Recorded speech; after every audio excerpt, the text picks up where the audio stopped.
केजरीवाल को ED case में जमानत, सीबीआई केस में जेल में ही रहेंगे। सुप्रीम कोर्ट बोला सीएम बने रहेंगे या नहीं, यह खुद तय करें। हाथरस हादसे पर सुप्रीम कोर्ट का सुनवाई से इनकार, कहा हाईकोर्ट जाएं, याचिका में जांच कमेटी की मांग की गई थी। सीएम योगी ने किया अवध शिल्पग्राम में आम महोत्सव का शुभारंभ, किसानों को किया सम्मानित। 800 से ज्यादा किस्मों के आम की लगी प्रदर्शनी। हरियाणा विधानसभा चुनाव में बीएसपी इंग्लो गठबंधन, मायावती ने एनडीए और इंडी गठबंधन को घेरा, कहा एनडीए और इंडी गठबंधन को हराकर दूर होगा।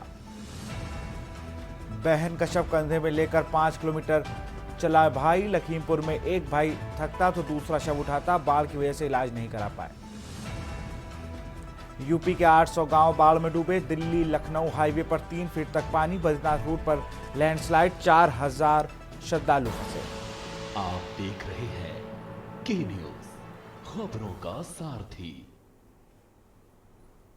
नमस्कार, स्वागत है आपका के न्यूज में। मैं हूं आपके साथ विशाल पंडित। हम बात करेंगे मौत का लैंडस्लाइड। खबर लखनऊ से है, जहां नेपाल के काठमांडू से बड़ी खबर आई है। नेपाल में भूस्खलन से 2 बसें त्रिशूली नदी में बही हैं। यात्रियों से भरी 2 बसें त्रिशूली नदी में बहीं।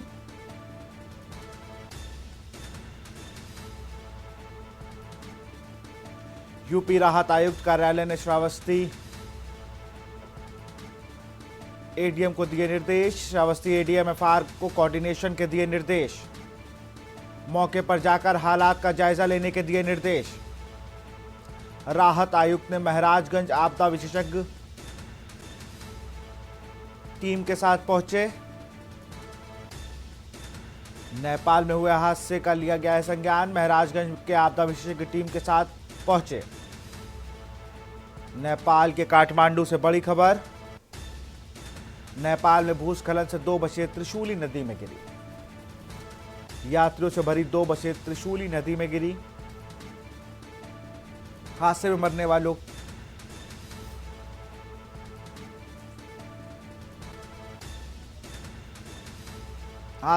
वालों में कई उत्तर प्रदेश के भी। राहत आयुक्त ने महराजगंज आपदा विशेषज्ञ की टीम को निर्देश दिए हैं, मौके पर जाकर हालात का जायजा लेने के दिए निर्देश।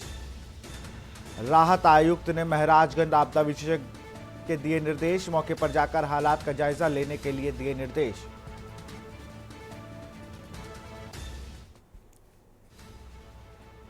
और इसी खबर पर अधिक जानकारी के साथ संदीप मिश्रा हमारे साथ लाइव जुड़ चुके हैं लखनऊ से। संदीप, एक बड़ा हादसा काठमांडू में हुआ है, जहां पर 2 बसें त्रिशूली नदी में बह गई हैं।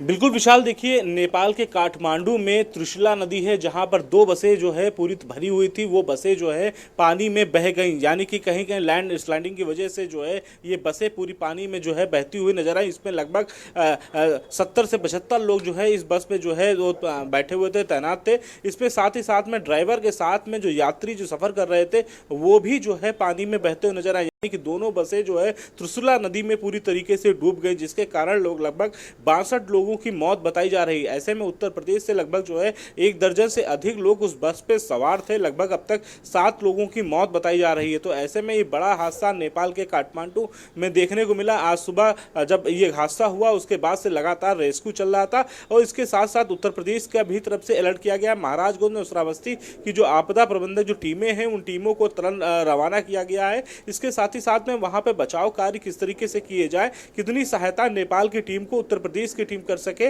इसको लेकर के पूरी तरीके से व्यवस्थाएं की गई हैं। अब तक मरने वालों की अगर संख्या की बात करते हैं तो लगभग 62 के आसपास बताई जा रही है। हालांकि इसमें अभी बहुत से लोग जो हैं घायल की व्यवस्था में है, जिनका उपचार चल रहा है। तो ये बताया जा सकता है कि जिस तरीके से दोनों जो बसें थी वो लैंडस्लाइडिंग की वजह से जो है पानी में त्रिशूला नदी में जाकर गिरी और जो पूरी तरीके से डूब गई, जिसमें जो व्यक्ति सवार थे वो एक ड्राइवर की पुष्टि हो पाई है, लेकिन दूसरे बस के ड्राइवर की पुष्टि अभी तक नहीं हो पाई है। तो जिस तरीके से यह हादसा हुआ, इसको लेकर के नेपाल की पूरी टीम और उत्तर प्रदेश की सहयोगी टीम लगातार जो है रेस्क्यू करने में लगी हुई है। विशाल, अगर बात की जाए तो जिस तरीके से यूपी के लोगों की बात सामने आ रही है कि इसमें यूपी के बहुत लोग थे, क्या उनकी पहचान हो पाई, क्या वो लोग मिल पाए?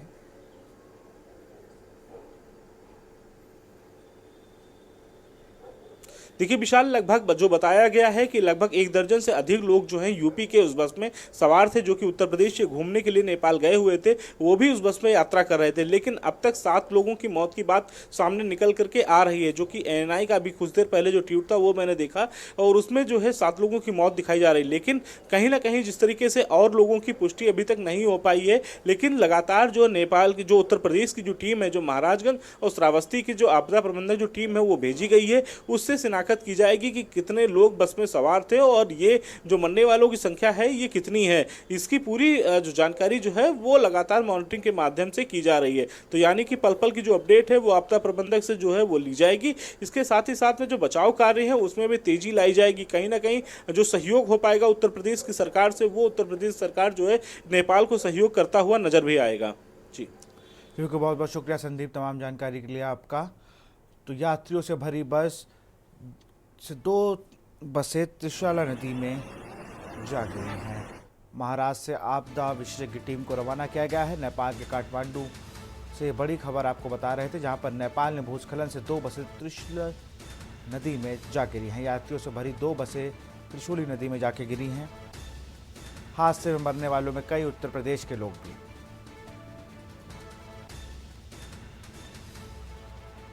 श्रावस्ती एडीएमएफआर को कोऑर्डिनेशन के दिए गए हैं निर्देश।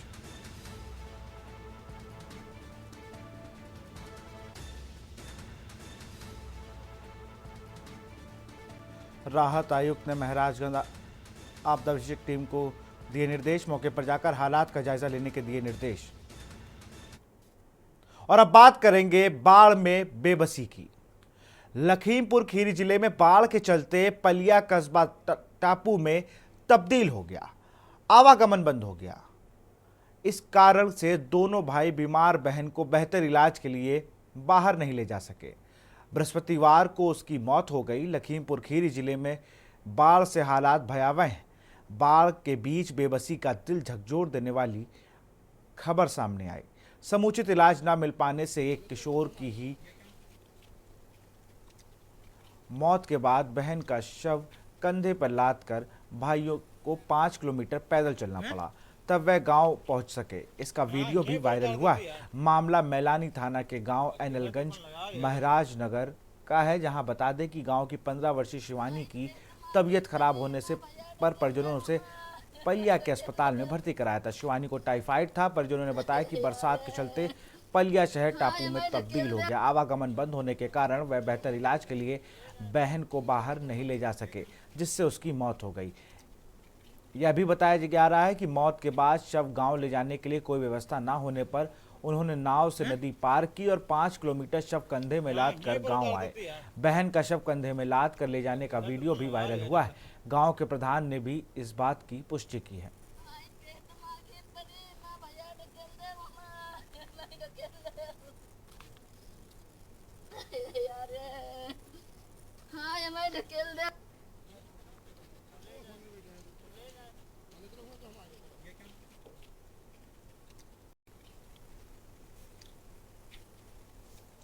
शव लाद कर 5 किलोमीटर पैदल चले दोनों भाई बहन का शव कंधे पर लादने को मजबूर भाई। बेहतर उपचार न मिलने पर हो गई किशोरी की मौत।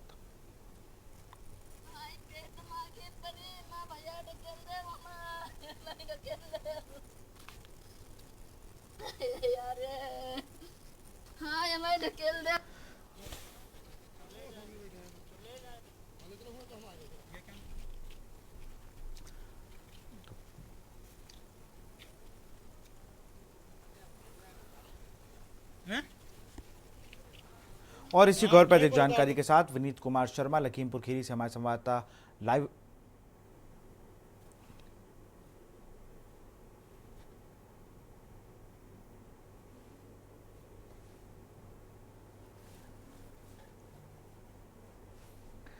लखीमपुर से हमारे संवाददाता विनीत कुमार शर्मा जुड़ चुके हैं। विनीत, ये सिस्टम का फेलियर है, ये बता रहा है ये कांधे पे सिर्फ उस किशोरी की लाश नहीं बल्कि जिले की स्वास्थ्य सेवाएं हैं। अगर किसी अस्पताल में गए थे तो मानवता के नाते, इंसानियत के नाते कम से कम उसको एम्बुलेंस मुहैया कराई जा सकती थी, या फिर जब वहाँ लोग होते हैं, बाकायदा अस्पतालों में, अगर सरकारी अस्पताल में इलाज चल रहा होगा तो चौकी होगी, पुलिस का भी इसमें रोल आता है, क्योंकि जितने लोग भी इंसानियत के नाते आगे आ जाएं। लेकिन ये तो बड़ा गंभीर विषय है कि 5 किलोमीटर तक पहले तो नाव पार कराई गई, फिर 5 किलोमीटर तक वो व्यक्ति, दो भाई अपनी मृतक बहन को कंधे पे लाद कर पहुंचे हैं, और प्रधान इस बात की पुष्टि कर रहे हैं, तमाम लोग हैं, लेकिन गांव में भी ग्राम विकास अधिकारी और तमाम ऐसे अधिकारी होते हैं जो ये सब मुहैया करा सकते थे, गाड़ी का प्रबंध करा सकते थे। देखिए विशाल, आपको बता दें, लखीमपुर खीरी जिले में जो घटना सामने आई है, इससे कहीं ना कहीं प्रशासन का फेलियर सामने आ रहा है। बता दें कि लखीमपुर खीरी जिले की जो पलिया तहसील में बिल्कुल टापू में तब्दील हो चुकी है, जहाँ से लखीमपुर खीरी जिले का मुख्यालय का संपर्क टूट चुका है, चाहे वो रेलवे मीरा से पलिया मार्ग हो, पूरी तरीके से क्षतिग्रस्त हो चुका है। बता दें कि शिवानी कक्षा 12 की छात्रा थी, जो मैलानी थाना क्षेत्र के एलनगंज महाराज नगर की निवासी थी, जो अपनी पलिया में अपनी मौसी के यहाँ रुक कर अपने दोनों भाइयों सरोज और मनोज के साथ रुककर पढ़ाई करती थी। 2 दिन पहले तबियत खराब हुई, जहाँ चिकित्सकों ने जो है गंभीर यानी टाइफाइड होने की जो है पुष्टि की थी, और इसको इलाज के लिए बड़े अन्य चिकित्सकों से दिखाने की सलाह दी थी। लेकिन सवाल ये खड़ा होता है कि क्या जो मौजूदा चिकित्सक थे, क्या उनकी जिम्मेदारी नहीं बनती थी कि एम्बुलेंस या अन्य कोई व्यवस्था कराई जाए? लेकिन जिले का हाल तो यह है कि अभी सूबे के मुख्यमंत्री बीते 2 दिन पहले लखीमपुर खीरी में आए थे, और उन्होंने कहा कि लखीमपुर खीरी में कोई जनहानि नहीं हुई है। जबकि बता दें, लगातार मौतें हो रही है, लेकिन प्रशासन के रिकॉर्ड में अभी तक एक भी बाढ़ के पानी में डूबने से मौत दर्ज नहीं हुई है। ये एक बड़ा सवाल खड़ा होता है। वही ये जो ताजी घटना, ये कहीं ना कहीं प्रशासन की पोल खोल रही है विशाल। बिल्कुल, और ये बड़ा सवाल, इसमें जिले के अधिकारियों का क्या कुछ कहना है विनीत? जिले के अधिकारी क्या कुछ कह रहे हैं इस पर?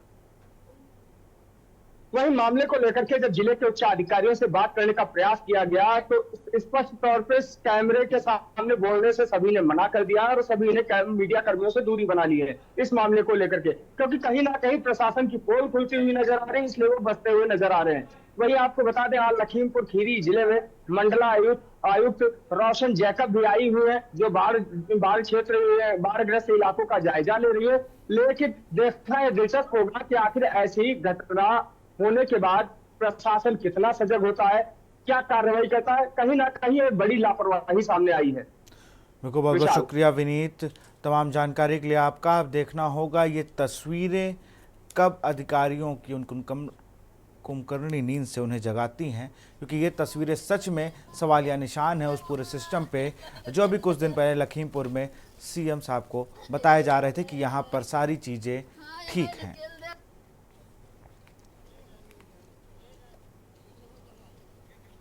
और अब बात करेंगे हैवानियत की हदें पार। रायबरेली में दिल दहला देने वाली वारदात हुई है।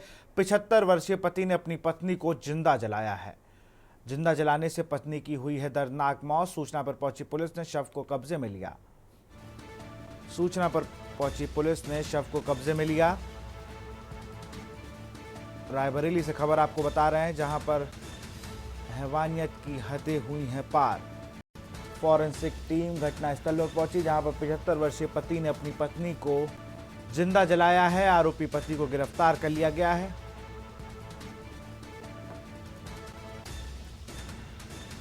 आरोपी का बेटा भी अपनी पत्नी को कर चुका है आग के हवाले।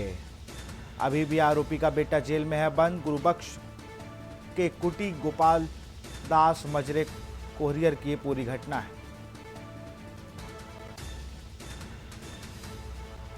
75 वर्षीय पति ने अपनी पत्नी को जिंदा जलाया है, और जिंदा जलाने से उस पत्नी की मौत हो गई है। सूचना पर पहुंची पुलिस ने शव को कब्जे में लिया है।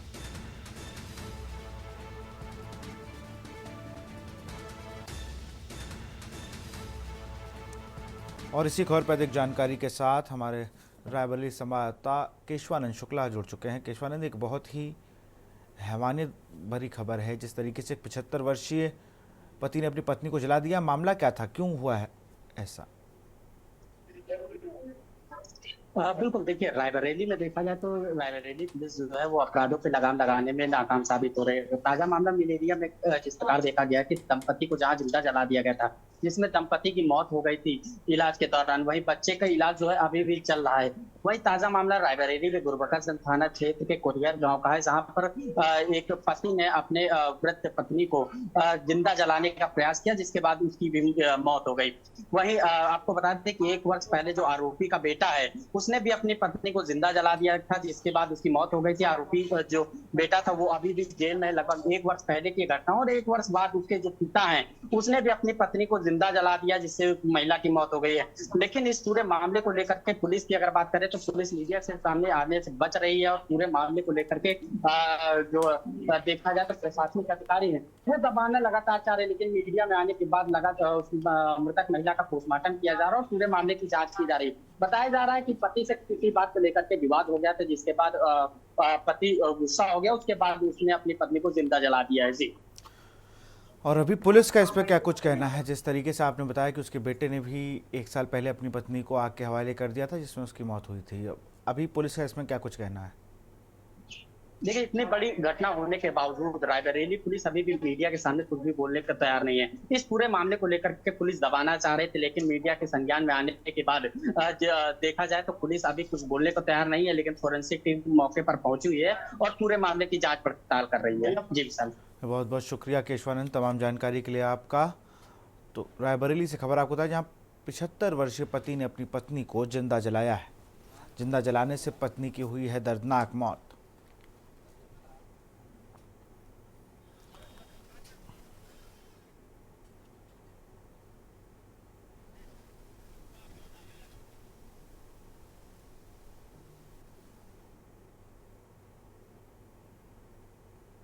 और अब बात करेंगे बचपने को तालिबानी सजा। महाराजगंज से खबर है, 3 नाबालिग बच्चों को तालिबानी सजा दी गई है। आम बिनने गए बच्चों को बनाया गया बंधक। बच्चों को बगीचे के पेड़ में रस्सी से बांधा गया है।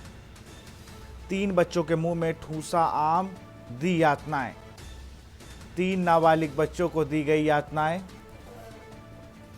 बच्चों को बगीचे में बंधक बनाने का वीडियो वायरल हुआ है। वीडियो के आधार पर पुलिस ने दर्ज किया है मुकदमा।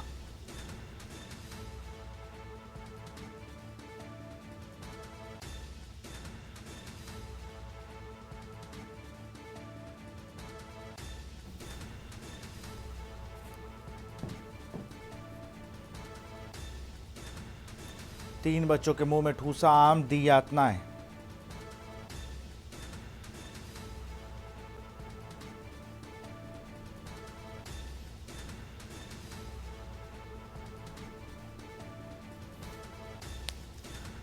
चौक थाना क्षेत्र के पिपरिया गांव का ये पूरा मामला। महाराजगंज से खबर, जहां पर 3 नाबालिग बच्चों को तालिबानी सजा देने का मामला सामने आया है।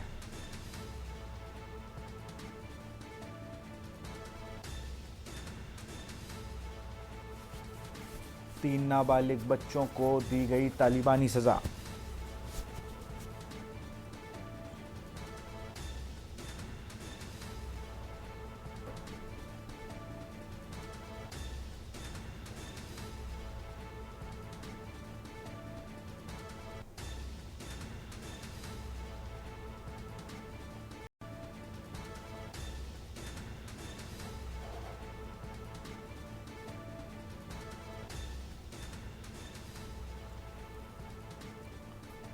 बच्चों को बगीचे में पेड़ से रस्सी से बांधा गया है। आम बिनने गए बच्चों को बनाया गया है बंधक।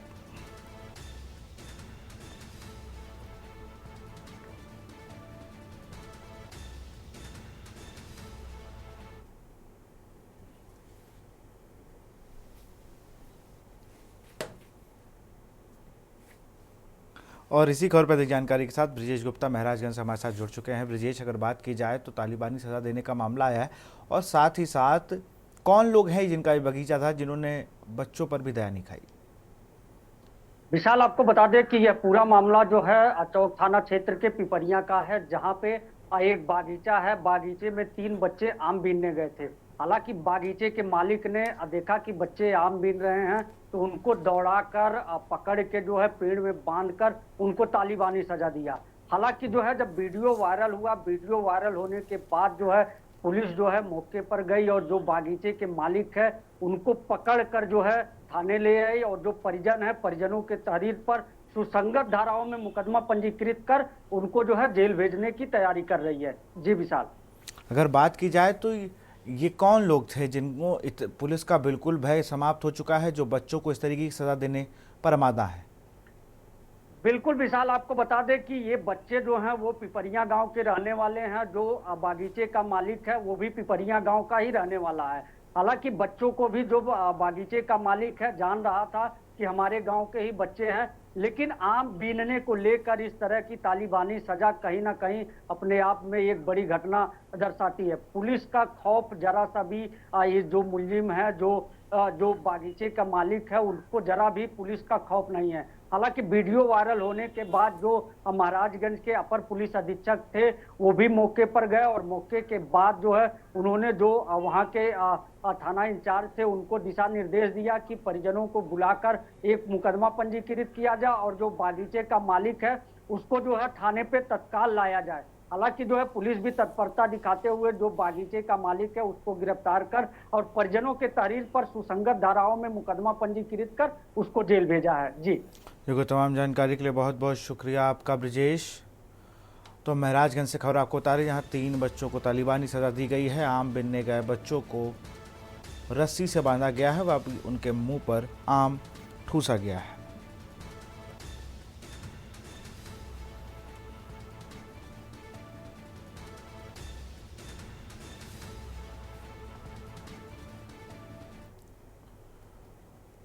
और अब बात करेंगे लापरवाही बनी मौत।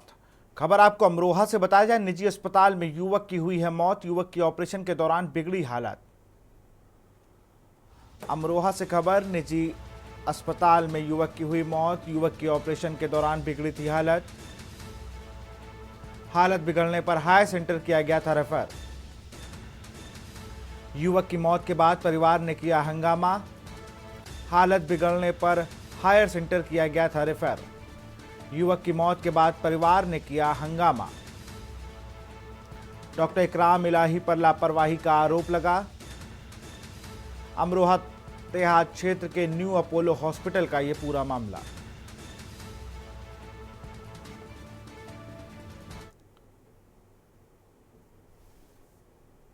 और इसी खबर पर अधिक जानकारी के साथ अमरोहा से हमारे संवाददाता सीरप चौधरी जुड़ चुके हैं। सीरप, क्या कुछ मामला है अस्पताल में? जब जो मृतक है वो पहुंचा था, किस चीज का ऑपरेशन कराने के लिए पहुंचा हुआ था? अनम्यूट कर लीजिए सीरप आपको। जी विशाल, बिल्कुल बताते, अमरोहा में जो मामला सामने आया है ये न्यू अपोलो का है, जहाँ पे जो ये मरीज भर्ती थे इनकी हालत ज्यादा वो क्रिटिकल थी और इनको ऑपरेशन बोला गया था। और ऑपरेशन करने के दौरान जो है इनकी हालत बिगड़ती गई थी। बिगड़ने के बाद इन्हें हायर सेंटर रेफर किया था, क्योंकि जो है इनकी हालत इतनी बिगड़ चुकी थी कि जो निजी अस्पताल वाले हैं वो नहीं चाहते थे कि ये यहाँ पे मरीज जो है मर जाए, क्योंकि हालत बिगड़ने के दौरान जो है उन्हें ये लग गया था कि ये बच नहीं पाएगा। उन्होंने इसीलिए हायर सेंटर रेफर किया था। और इस तरह की घटनाएं जो है अमरोहा में एक बार नहीं बार बार आती हैं। लेकिन जो सूबे के डिप्टी सीएम है वो लगातार निर्देश भी रखते हैं कि कोई भी किसी तरह की जो है निजी अस्पताल हो या सरकारी अस्पताल हो, लापरवाही की घटना सामने नहीं आनी चाहिए। लेकिन इसके बावजूद भी जो स्वास्थ्य विभाग है कहीं ना कहीं स्वास्थ्य विभाग के आला अधिकारियों के जो मिली भगत से ये जो पूरा मामला चलता है, ये अमरोहा में साफ तौर पर देखा जा सकता है। और इसी घटना को चलते हुए जो ये ऑपरेशन के दौरान मरीज की मौत हुई है, इसके बाद में जो है डॉक्टर पे जिस डॉक्टर ने इनका ऑपरेशन किया था उनके खिलाफ नारेबाजी की और जो है उन पर जो है पूरी तरह से जो परिजन थे मरीज के वो भड़क गए। और इसके बावजूद भी ऐसी घटना होने के बाद में जो स्वास्थ्य विभाग के अधिकारी हैं, जो सीएमओ अमरोहा हैं, वो अभी तक किसी तरह का कोई बयान नहीं आया है, कोई संज्ञान नहीं लिया गया है। जी बिल्कुल, बहुत बहुत शुक्रिया तमाम जानकारी के लिए आपका। तो अमरोहा से खबर आपको बता रहे थे, जहां पर युवक की परेशानी के दौरान भी हालत बिगड़ी। युवक की मौत के बाद परिवार ने किया हंगामा।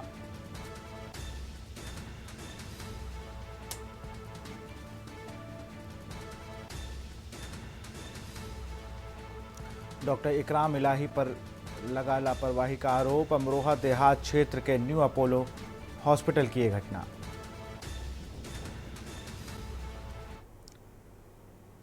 नई दिल्ली से बीजेपी की सांसद बांसुरी स्वराज ने मुख्यमंत्री अरविंद केजरीवाल को सुप्रीम कोर्ट से मिली अंतरिम जमानत पर कहा कि कोर्ट ने जमानत तो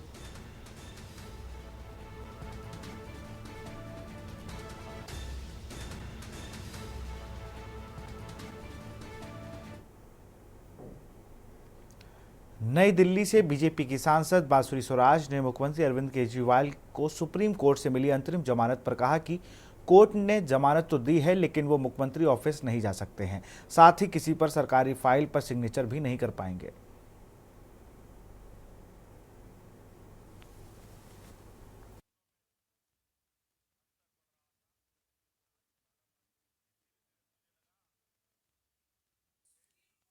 ये पाया कि सफिशिएंट एविडेंस है ईडी के पास अंडर सेक्शन 19 की रिक्वायरमेंट्स प्रूव करने के लिए। और सेक्शन 19 की रिक्वायरमेंट क्या है, जरा एक मिनट सेक्शन खोल कर देख लीजिए। ये पीएमएलए एक्ट है, इसका सेक्शन 19 पढ़ के बस एक सेंटेंस पढ़कर सुना।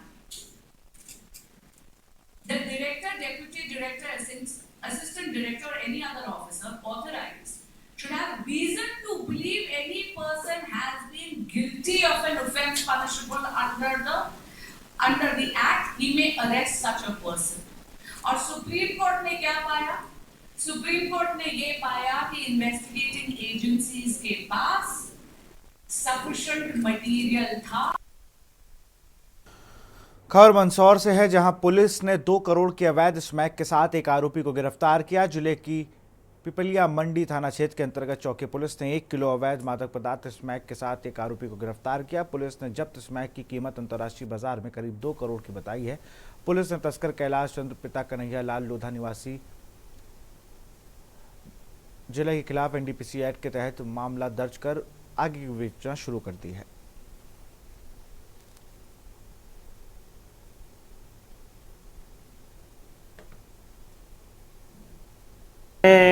वाहन चेकिंग कल प्रतापगढ़ रोड पे कनगट्टी से तरफ लगाई गई थी।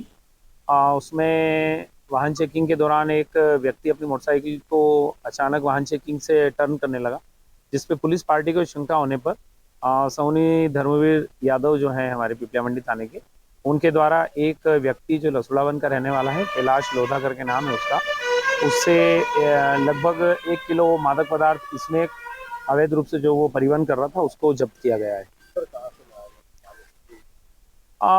इसके द्वारा जासिन जावरा नाम के एक व्यक्ति का बताया गया है, उसके बारे में विवेचना जारी है। खबर बलिया से है, बेखौफ बदमाशों ने महिला से की लूट। बलिया से खबर आपको बता रहे हैं, जहां बेखौफ बदमाशों ने महिला से की लूट। बस स्टेशन पर महिला से बाइक सवारों ने की लूट। महिला ने 50,000 चुनौती का लगाया आरोप। बलिया कोतवाली थाना क्षेत्र के बस स्टैंड का ये पूरा मामला। बलिया से खबर, बेखौफ बदमाशों ने लूट की घटना को दिया अंजाम। बस स्टैंड में महिला से की चुनौती। महिला ने 50,000 की चुनौती का लगाया आरोप।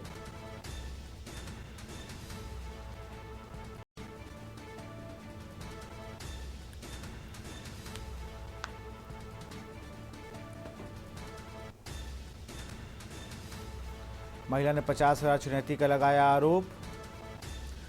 बलिया कोतवाली थाने के बस स्टेशन का ये पूरा मामला। बलिया से खबर, बेखौफ बदमाशों ने महिला से की लूट। इधर से चल के मैं इसके इलाज के लिए जा रही थी, तो रोड में जाए 2 लोग थे और वहीं से मेरे पर्स छीन के लेके चले गए। पर्स में क्या क्या? आधार कार्ड था, एक पीला टी-शर्ट था, उसमें थोड़ा सा चावल रखी थी, फिर उसमें आधार कार्ड अपना था, पति का था, बच्चों का था और पैसा था। कितना पैसा? 50,000। इतना सारा पैसा लेके आप शहर में क्या करने जा रहे हैं? देने किसी को देना था और इसके इलाज में, इसका पेट में दर्द है, इसका इलाज के लिए और ले जाओ। कौन है ये आप? मेरी बेटी है। क्या नाम है इसका? माही। खबर बहराइच से, संदिग्ध परिस्थितियों में युवक का मिला है शव। बहराइच से खबर, संदिग्ध परिस्थितियों में युवक का मिला है शव। स्थानीय थाने की पुलिस व फॉरेंसिक जांच टीम पुलिस ने शव को कब्जे में लेकर भेजा पोस्टमार्टम। रीसिया थाना क्षेत्र के कटिलिया चौराहे के पास की यह घटना। स्थानीय थाने की पुलिस व फॉरेंसिक जांच टीम पहुंची है। पुलिस ने शव को कब्जे में लेकर पोस्टमार्टम के लिए भेजा है। बहराइच से खबर, संदिग्ध परिस्थितियों में युवक का मिला है शव।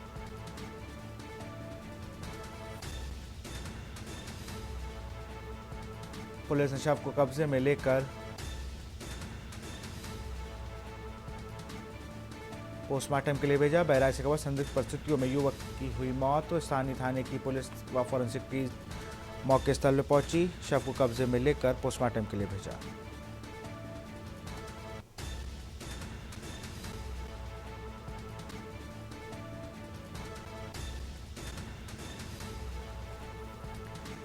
स्थानीय थाने की पुलिस और जांच टीम मौके पर पहुंची। पुलिस ने शव को कब्जे में लेकर पोस्टमार्टम के लिए भेजा।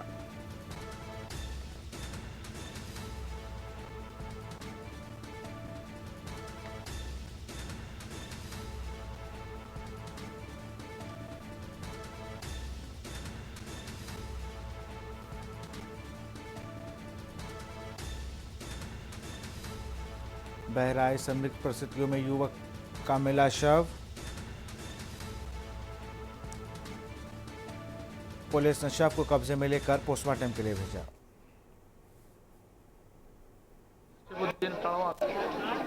कहाँ का रहने वाला था ये लड़का? टणवा, अकबाल का लड़का है। अच्छा, ये जिला कौन सा लगता था? थाना थाना गिरन। कैसे जानकारी हुई आपको? सुबह में जब चौराहा दौरनिया के लोग आए तो देखे, तब जाके गांव में बताए, तब जान मिला। क्या किसी लोगों के साथ में इसकी दुश्मनी भी थी? आपको तो हम लोग नहीं जानते दुश्मनी होनी। अच्छा, इसके परिवार में कितने लोग? और परिवार में तो कई लोग हैं तमाम। बीवी बच्चे हैं? हाँ, बीवी बच्चे। कितने बच्चे हैं जानकारी है? जानकारी नहीं, लेकिन है लड़के बच्चे। अच्छा, कार्रवाई। बीते दिनों कानपुर महापौर प्रमिला पांडे ने पुलिस उपायुक्त यातायात को निर्देशित किया था कि शहर में किसी भी प्रकार से अवैध स्टैंड संचालित ना हो और साथ ही यही बताया था कि नगर निगम द्वारा केवल 2 ही स्टैंड चल रहे हैं। अवैध स्टैंडों के संचालन को रोकने के लिए पुलिस उपायुक्त यातायात को मिले निर्देश के बाद भी शहर में कई जगह अवैध स्टैंड चल रहे हैं। वहीं घंटाघर चौराहे से 2 टेम्पो स्टैंड संचालित हैं। एक स्टैंड स्टेशन गेट के पास तो एक सूतरखाना दूध मंडी के पास। अब देखने वाली बात यह है कि आखिरकार कैसे संचालित हो रहे हैं ये स्टैंड।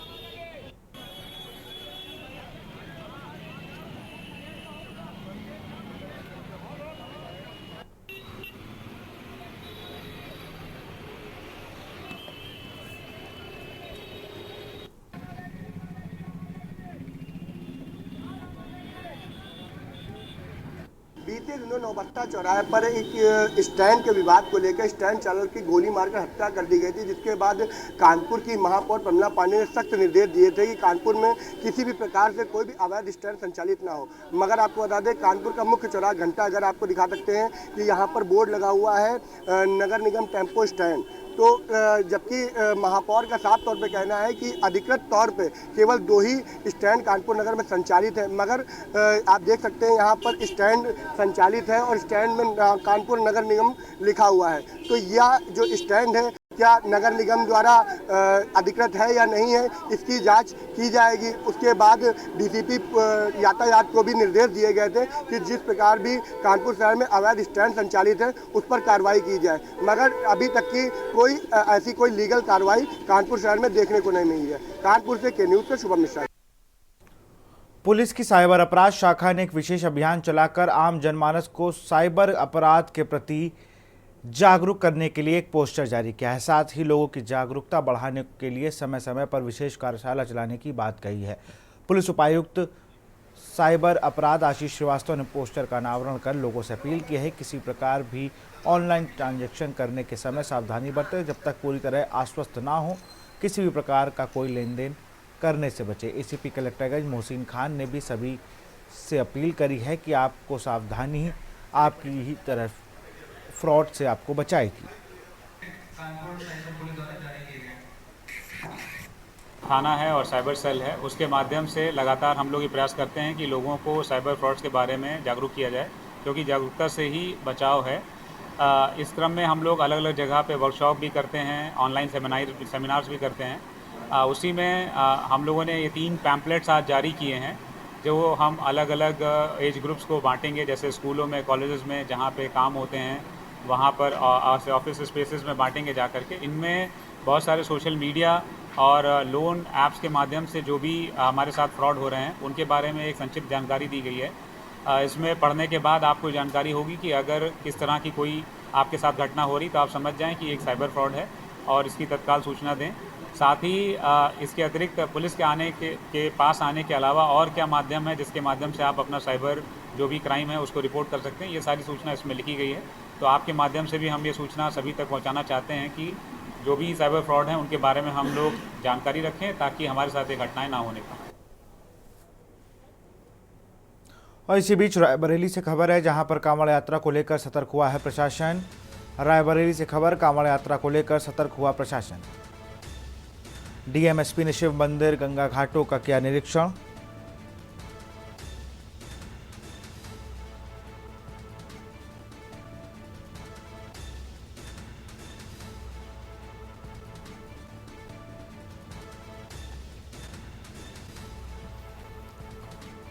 श्रवण मास में लगने वाले मेले को लेकर पुख्ता इंतजाम। लालगंज, डलमऊ, गंगा के तटीय इलाकों पर निरीक्षण। रायबरेली से खबर, कांवड़ यात्रा को लेकर सतर्क हुआ प्रशासन। डीएमएसपी ने शिव मंदिरों, गंगा घाटों का किया निरीक्षण। कांवड़ यात्रियों की सुविधा को दिए दिशा निर्देश। स्थानीय अधिकारियों को भी दिया दिशा निर्देश। कांवड़ यात्रियों की सुविधाओं के लिए दिए निर्देश। आगामी त्योहारों के दृष्टिगत सावन मेला और कांवड़ यात्रियों का आगमन जनपद में होना है, उसके दृष्टिगत मेरे और पुलिस अधीक्षक रायबरेली के द्वारा संयुक्त रूप से निरीक्षण किए जा रहे हैं। हमारी जो कांवड़ की रूट है और जो हमारे प्रमुख शिवालय एवं अन्य जो श्रद्धा के सभी स्थान हैं जहाँ पर श्रद्धालुओं का आगमन होगा, इन सभी का निरीक्षण कर रहे हैं। जनपद में निरंतर इन सभी तैयारियों की समीक्षा की जा रही है और चाहे वह विद्युत सुरक्षा से संबंधित हो, विद्युत से संबंधित हो, सड़कों से संबंधित हो या सुरक्षा व्यवस्था से संबंधित हो, सारी तैयारियां कर ली गई हैं। उन्हीं के निरीक्षण के लिए हम लोग आज यहाँ पर हैं। और इसी बीच कन्नौज से खबर आ रही, जहां बीट सिपाहियों को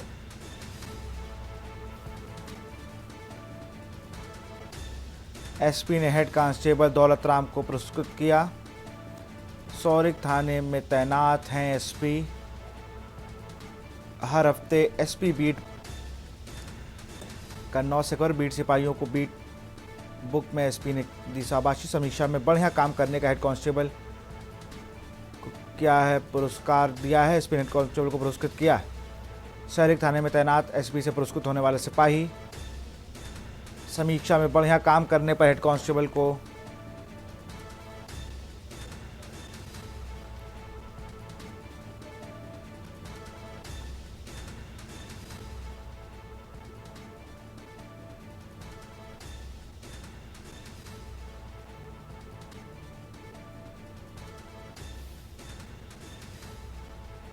एसपी ने हेड कांस्टेबल दौलत राम को पुरस्कृत किया। सौरिक थाने में तैनात है एसपी से पुरस्कृत होने वाला हेड कांस्टेबल। समीक्षा में बढ़िया काम करने।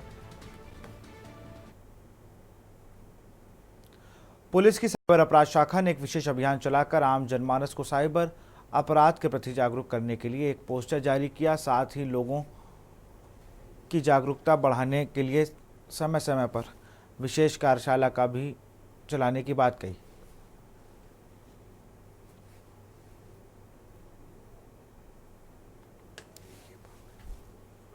उसके लगातार हम लोग ये प्रयास करते हैं कि लोगों को साइबर फ्रॉड्स के बारे में जागरूक किया जाए, क्योंकि जागरूकता से ही बचाव है।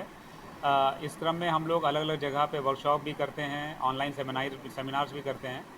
उसी में हम लोगों ने ये 3 पैम्पलेट्स आज जारी किए हैं जो हम अलग अलग एज ग्रुप्स को बांटेंगे, जैसे स्कूलों में, कॉलेजेस में जहाँ पे काम होते हैं वहाँ पर ऑफिस स्पेसेस में बांटेंगे जा कर के। इनमें बहुत सारे सोशल मीडिया और लोन ऐप्स के माध्यम से जो भी हमारे साथ फ्रॉड हो रहे हैं उनके बारे में एक संक्षिप्त जानकारी दी गई है। इसमें पढ़ने के बाद आपको जानकारी होगी कि अगर किस तरह की कोई आपके साथ घटना हो रही तो आप समझ जाएं कि एक साइबर फ्रॉड है और इसकी तत्काल सूचना दें।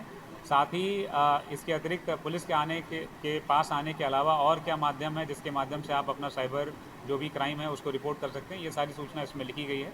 तो आपके माध्यम से भी हम ये सूचना सभी तक पहुंचाना चाहते हैं कि जो भी साइबर फ्रॉड हैं उनके बारे में हम लोग जानकारी रखें ताकि हमारे साथ ये घटनाएं ना होने पाएं।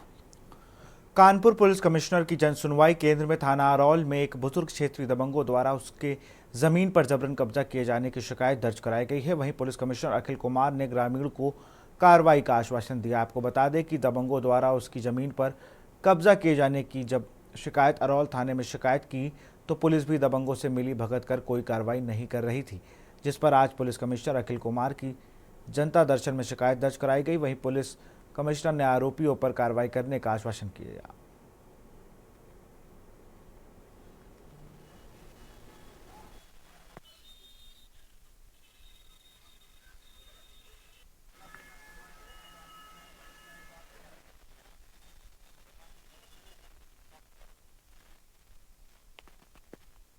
समस्या ये है कि गाँव खंड देविन परवा के राजू, दिलीप, प्रकाश, जबर सिंह और ये सब लोग बंगला हमारा सब प्लाट में गिरा दिए हैं। सब गिरा दिए हैं। चौकी थाने में गए लेकिन हुआ नहीं कुछ, तब कमिश्नर साहब के पास आए हैं। क्या आश्वासन मिला है? आश्वासन ये मिला है कि आप थाने जाएं। फिर कौन लोग हैं, कितने लोग आए थे, क्या क्या पूरी डिटेल बताइए। 5 लोग हैं, कुलदीप, जबर सिंह, प्रकाश। ये आपकी जमीन पे कब्जा करना? हाँ, क्या प्रकाश बताएं जरा। हाँ, जमीन पर कब्जा करने, झोपड़ी हमने रखी थी वो उठा ले गए।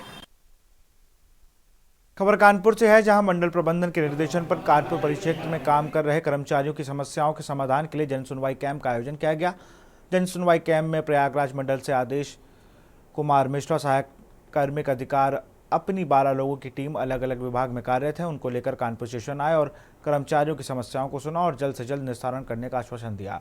मौके पर एसीएम संतोष त्रिपाठी, आदेश कुमार मिश्रा, सहायक कार्मिक अधिकारी और अलग अलग विभाग के लोग जन सुनवाई के लिए मौजूद रहे।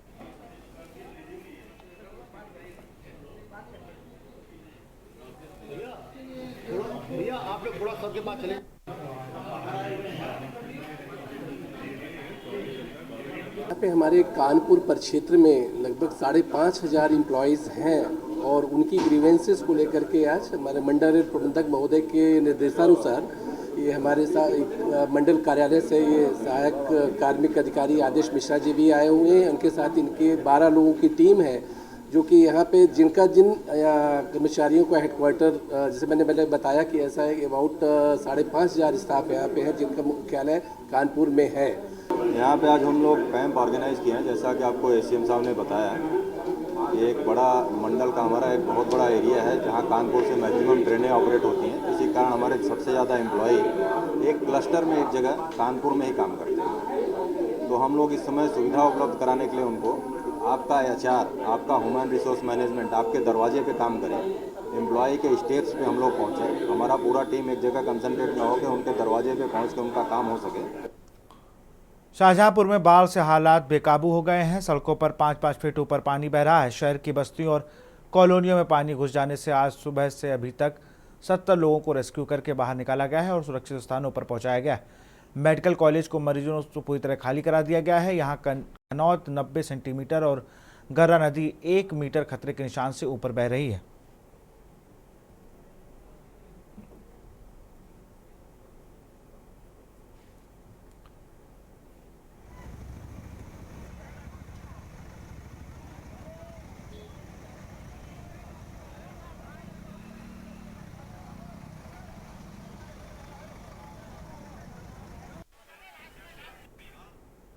लखनऊ के अवध शिल्पग्राम में 3 दिवसीय आम महोत्सव की शुरुआत आज सीएम योगी ने की। इस दौरान मुख्यमंत्री को किसानों ने सम्मानित किया। प्रदेश के मुख्य सचिव मनोज सिंह भी मौजूद रहे। सीएम योगी ने कहा कि दुनिया भर में आम का सबसे ज़्यादा निर्यात उत्तर प्रदेश से हो रहा है।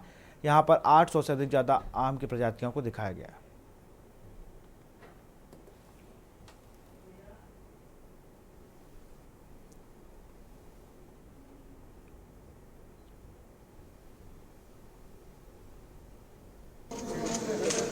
कितने ग्राम का है ये आम? 600 ग्राम। 600 ग्राम।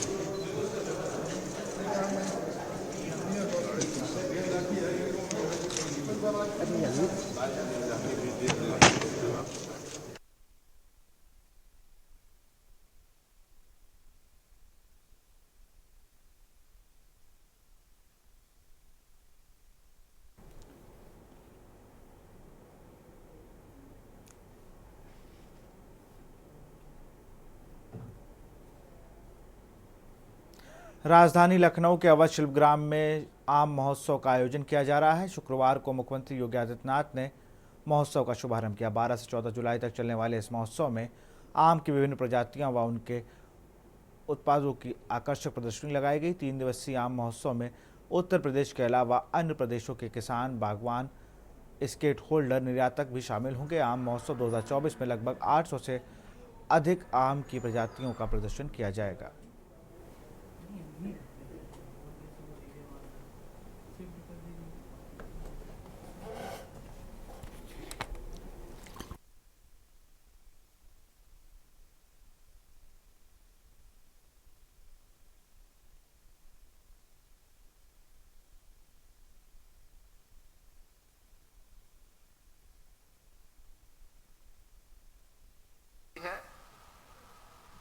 अपने प्रगतिशील किसानों और बागबानों को सम्मानित करती है। उत्तर प्रदेश के उत्पादित आम को हम न केवल देश में बल्कि दुनिया की मार्केट में पहुंचा सकें, इसके लिए प्रयास करती है। और इसके लिए आम महोत्सव जैसे लखनऊ में आयोजित हो रहा है, ऐसे महोत्सव का आयोजन दुनिया में और देश में भी आयोजित करते हैं। आज उसी देश से यह आयोजन 3 दिवसीय आयोजन का शुभारंभ हो रहा है। मुझे प्रसन्नता है कि आम महोत्सव में 700 से अधिक वैरायटी प्रदेश की और देश की आम की यहां पर प्रदर्शन होगी अगले 3 दिनों के अंदर। बायर सेलर मीट्स यहां पर आयोजित होगी। आयात और निर्यात के लिए नए नए उपक्रम यहां पर होंगे। और मुझे प्रसन्नता है कि जैसे मैं यहां महोत्सव में आया तो सबसे पहला काम तो मैंने किया कि जापान के लिए यहां से आम को निर्यात करने के एक कार्यक्रम का मैंने शुभारंभ किया। और मुझे जानकर प्रसन्नता हुई कि जापान और मलेशिया में 40 टन आम इस साल निर्यात होगा उत्तर प्रदेश का। पहली बार, जैसा कि विभाग के मंत्री भी बोल रहे थे, कि लखनऊ का दशहरी अमेरिका गया। यानी 160 वर्ष का इतिहास है, आज तक ये अमेरिका नहीं जा पाया, लेकिन अब अमेरिका भी जा रहा है। और जैसे कि मुख्य सचिव ने यहां बताया, यहां पर कितना आम का दाम होगा, 60 से लेके 100 रुपए के बीच। लेकिन यही आम जब अमेरिका के मार्केट में पहुंचेगा तो इसका दाम होगा 900 रुपया किलो। खबर कानपुर से है, जहां सेंट्रल जोन ने ग्वालटोली थाना क्षेत्र में 11 जुलाई को मुहर्रम के जुलूस के दौरान एक हादसा हुआ था, जिसमें अलम का निशान हाईटेंशन लाइन से टकराने के कारण 3 युवक बुरी तरह झुलस गए थे। इस दौरान एक नाबालिग की भी मौत हुई थी। वहीं इस हादसे से सबक लेते हुए कमिश्नरेट पुलिस सतर्क हो गई है। डीसीपी सेंट्रल RS गौतम ने कहा है कि सभी जुलूस के आयोजकों से इस हादसे के बाद वार्ता की गई, जिसमें आयोजकों को जुलूस के दौरान अलम के रूप में लोहे का पोल और हरे बांस के इस्तेमाल पर रोक लगाई गई है। उन्होंने कहा है कि अलम के बांस में टेप चिपकाने के लिए भी निर्देशित किया गया है। सेंट्रल जोन के ग्वालटोली थाना क्षेत्र में कल एक हादसा हुआ था, जिसमें एक नाबालिग बच्चे की मौत हो गई थी। अभी और भी मुहर्रम के जुलूस निकाले जाएंगे। आगे किस तरीके के प्लान्स हैं पुलिस के, इस पर बात करने के लिए आज हमारे साथ मौजूद है DCP central RS Gautam sir. उनसे बातचीत करेंगे। सर, कल एक हादसा हो गया था मुहर्रम के जुलूस के दौरान, अब अभी और भी जुलूस निकाले जाने, आगे किस तरीके से हादसों की रोकथाम होगी? जितने भी जुलूस हैं सभी आयोजक गण से जो है वार्ता की गई है। सभी आयोजक गण को कुछ हिदायत दी गई है, विशेष रूप से जो है लोहे का पोल अलम के रूप में प्रयोग ना करें, कच्चा बांस, हरा बांस, उसका प्रयोग ना करें। साथ ही साथ जो बांस है उसमें ऊपर जो है टेप अवश्य चिपकाएं। इसके अतिरिक्त जिधर हाई टेंशन लाइन है उस पटरी पर न चल करके बगल वाली पटरी पर चलेंगे। और जितने भी विशेष रूप से जो जुलूस में सम्मिलित होने वाले बच्चे हैं, बुजुर्ग हैं, वरिष्ठ नागरिक हैं, उन सभी को हिदायत करेंगे जो निर्देश हैं उनका निश्चित रूप से पालन करें। और जब अलम को लेकर के चलते हैं, विशेष रूप से जो है कुछ नंगे पैर रहते हैं, उस समय वो अपने आप को विशेष सावधानी बरतें। और जो हाई टेंशन लाइन है उसके साथ कोई छेड़छाड़ ना करें, उसको टच करने का प्रयास ना करें। विशेष रूप से जो आलम की हाइट है, जो मानक बताया गया है, जो परंपरागत रूप से उस हाइट का जरूर ध्यान में रखें और उसको जो है यदि उनको लग रहा है कि नहीं ऊंचा लग रहा है जरा सा भी, तो वहां उसको जमीन के समानांतर कर लें, जिससे किसी भी दुर्घटना से बचा सके और बहुत अच्छे तरीके से मुहर्रम के जितने भी प्रोसेसन हैं उनको संपन्न कराया जा सके। आज सभी चौकी प्रभारियों की मीटिंग करके और जितने भी आयोजक गण हैं उनकी भी मीटिंग करके सभी को निर्देशों से अवगत करा दिया गया है और इसका बड़ी कड़ाई के साथ पालन कराया जाएगा। गली मोहल्लों में लाउड एयर के माध्यम से भी सभी को चीजें चौकी प्रभारियों के द्वारा, एसीपीज के द्वारा, एसएचओ के द्वारा अवगत कराई जा रही है, जिनका साफ तौर पर कहना है कि मुहर्रम के जुलूस में अलम का जो निशान होता है उसका प्रयोग करने के लिए विशेष तरीके से सावधानी बरते। इसके साथ ही इन्होंने बताया कि कैस्को के अधिकारियों से बातचीत कर ली गई है। कैस्को के जो जेई वगैरह हैं वो जुलूस के दौरान उपस्थित है। सभी चौकी प्रभारियों को मुहर्रम का जुलूस सकुशल निपटाने के लिए निर्देश दिए गए। कानपुर से कौस्तुभ मिश्रा, के न्यूज इंडिया। अयोध्या जिला पंचायत के 3 वर्ष पूर्ण होने पर जिला पंचायत अध्यक्ष रोली सिंह ने मीडिया के सामने 3 साल का रिपोर्ट कार्ड पेश किया। रोली सिंह ने बताया कि 3 वर्षों में लगभग 78 किलोमीटर सड़कों का नवीनीकरण हुआ है। 16.52 किलोमीटर सड़कों का हुआ नया निर्माण हुआ। लगभग 20 किलोमीटर सड़कों पर सीसी रोड का निर्माण कराया गया। लगभग 40 किलोमीटर सड़कों पर खड़ंजा लगाए गए हैं। 23 किलोमीटर आरसीसी नालों का निर्माण हुआ है। जल संरक्षण के उद्देश्य से अमृत सरोवर का निर्माण कराया गया है। 3 वर्ष में मैं यही कहूँगी कि जिला पंचायत से ही 3 वर्ष में जितने सड़कें, नाले, खड़ंजे और ये जो सोलर लाइटों को ग्रामीण वासियों को दिया गया, ये हमारी सबसे ऐतिहासिक। क्या आंकड़े क्या हैं? 5,600 800 कुछ लाइटें लग चुकी हैं और अभी 500 600 और अभी और हजारों लाइटें क्रियान्वित हैं, वो भी जल्दी से जल्दी लग जाएंगे। हमारे प्रधानमंत्री नरेंद्र मोदी जी द्वारा और हमारे माननीय प्रधानमंत्री मुख्यमंत्री जी द्वारा हमें जितने भी अनुदान संसाधन मिले, हमने पूर्णता उनके मनसा अनुरूप अपने ग्राम वासियों को, अपने जनपद वासियों को उन संसाधनों को देने का पूरा प्रयास किया है और मुझे ये विश्वास है कि हम उस प्रयास में सफल भी रहे हैं। महराजगंज जनपद की भारत नेपाल सीमा पर जांच पड़ताल के दौरान ऑब्जर्वर और पुलिस एसएसबी के अधिकारियों ने एक जर्मनी के नागरिक को गिरफ्तार कर लिया। जर्मन नागरिक रेहान टूरिस्ट वीज़ा पर जनवरी 2023 में भारत आया था। 1 साल का वीज़ा समाप्त होने के बाद भी लगभग 6 महीने से जर्मन नागरिक भारत में अवैध रूप से भारत में रह रहा था। आज वह नेपाल जाना चाह रहा था। ऑब्जर्वर अधिकारी की जांच पड़ताल के दौरान जर्मन निवासी रेहाना को गिरफ्तार कर लिया गया। उसके विरुद्ध 14 विदेशी अधिनियम के तहत मुकदमा पंजीकृत जेल भेज दिया गया। ये आज दिनांक 12 जुलाई 2024 को भारत नेपाल अंतर्राष्ट्रीय सीमा पर एसएसबी द्वारा एक विदेशी नागरिक को संदिग्ध अवस्था में पूछताछ के लिए हिरासत में लिया गया है। जब उससे जानकारी की गई, उसके कागजात को देखा गया तो ये जानकारी मिली कि वह एक जर्मन नागरिक है और उसका नाम टोबियस मैक्सिमिलियन रेहान है। ये भारत में टूरिस्ट वीज़ा पर जनवरी 2023 में आया था। 1 साल की इसकी वैलिड वीज़ा अवधि थी और इसकी वीज़ा अवधि 2024 जनवरी में समाप्त हो रही थी, लेकिन अनधिकृत रूप से ये यहाँ पर मौजूद था और अभी अंतर्राष्ट्रीय सीमा पार करने वक्त एसएसबी द्वारा इसे हिरासत में लिया गया है और थाना सोनोली पर इसके विरुद्ध 14 विदेशी अधिनियम में अभियोग पंजीकृत करते हुए अग्रिम विधिक कार्रवाई की जा रही है। फिलहाल देश की बात में इतना ही। देखते रहिए के न्यूज इंडिया। नमस्कार। आप देख रहे हैं के न्यूज, खबरों का